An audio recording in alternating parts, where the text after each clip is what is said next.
Elle ouvrit rapidement la porte, comme à son habitude. Mais, à sa grande surprise, c'était le même homme qu'elle observait par la fenêtre. Elle voulut expliquer que tout cela n'était qu'une coïncidence, mais elle hésita. Il l'invita alors à aller voir un film ce soir-là.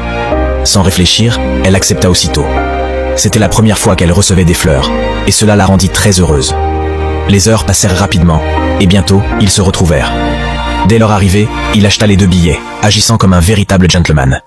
Lorsque le film commença, il posa lentement sa main sur son épaule. Je suppose que l'amour de beaucoup de gens commence par un film. Et ainsi arriva le 6e jour. Elle lui demanda de l'accompagner quelque part. En arrivant, il découvrit qu'il s'agissait de la maison de ses parents, mais cela ne le rendit pas mal à l'aise. La journée se déroula sans problème. Quand elle lui demanda maintenant de voir sa maison, il refusa, disant qu'il était très pauvre et que les rues étaient sales et honteuses. Elle ne s'en soucia pas, bien au contraire. Elle prit une décision audacieuse. Le lendemain, elle démissionna et était déterminée à l'épouser. La maison qu'ils achetèrent à crédit, qu'ils rembourseraient sur 30 ans, serait leur foyer.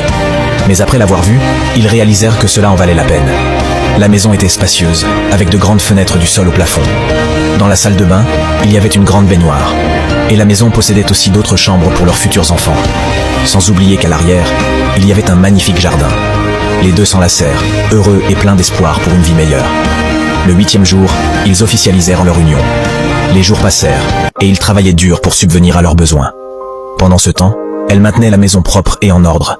Ils menaient une vie paisible et douce. Mais un jour, soudainement, elle se mit à pleurer. Voyant cela, il accourut pour la consoler. Il découvrit que c'était parce qu'après 2 ans de mariage, il n'avait toujours pas réussi à avoir d'enfant. Et elle avait déjà 37 ans. Pour lui faire plaisir,